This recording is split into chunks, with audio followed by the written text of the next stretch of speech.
Here's a provocative question. Could the nice guy next door be someone else's nightmare?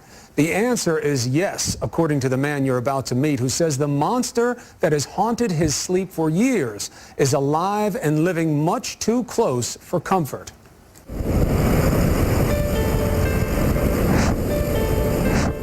53-year-old Baashe Yuusuf lives a quiet life outside Atlanta. He works as a computer technician, spends time with his friends, and enjoys the freedom of the open road.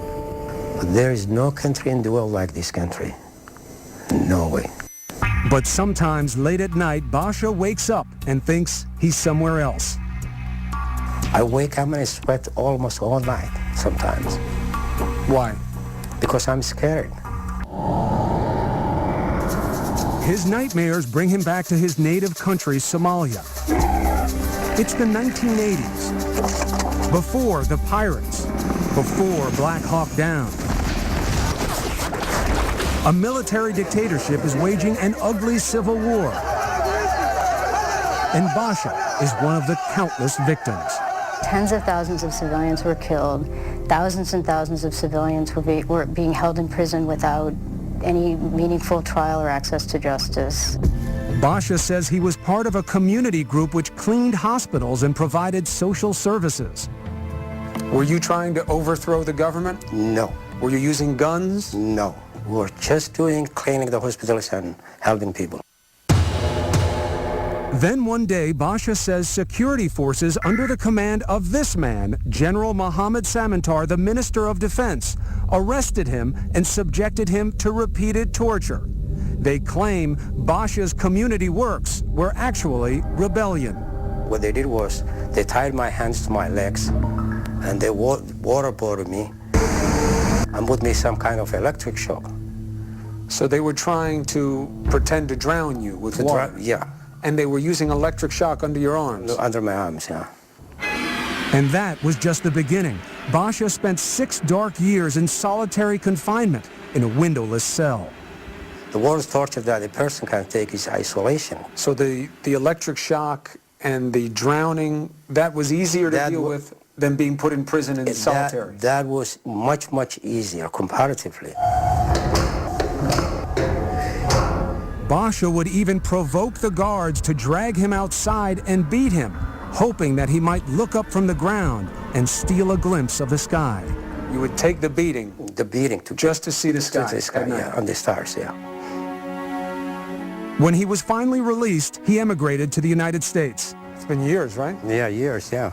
By 1998, Baashe had begun carving out his slice of the American dream, trying to forget his past. But then came a horrifying discovery.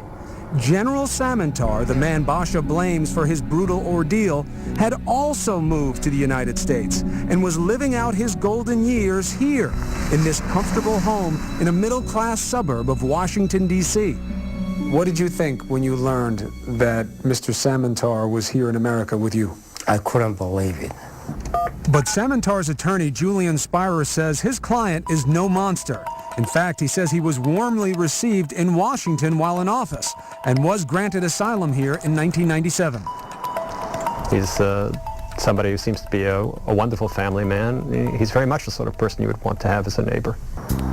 Baashe doesn't buy it and is out for justice. He is the lead plaintiff in a civil suit accusing Samatar of torture, rape, and other crimes against humanity, filed by the Center for Justice and Accountability. The issue here is whether General Samatar is apt to be subject to U.S. laws while he's living in this country.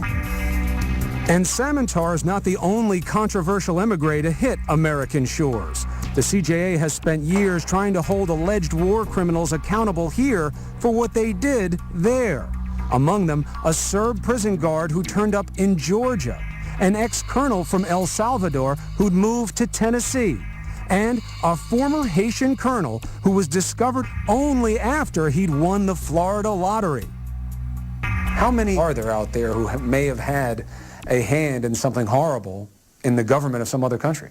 The best estimate I've seen is that there's about 1,000 in this country. 1,000 in the United States? Yes.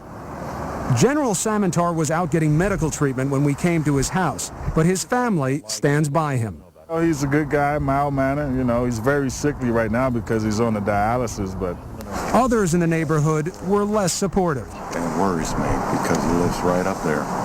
If the guy's living there and he did those things, you know, definitely he shouldn't just be living free here in the United States. But these cases aren't simple. Samatar's legal team is going all the way to the Supreme Court trying to dismiss the suit against him. Now, is it the position of your client that those atrocities did not happen? Oh, I don't think that it is. It's that he had no responsibility for them. Spirer says there's no evidence tying the general to any abuses, other than unsubstantiated allegations.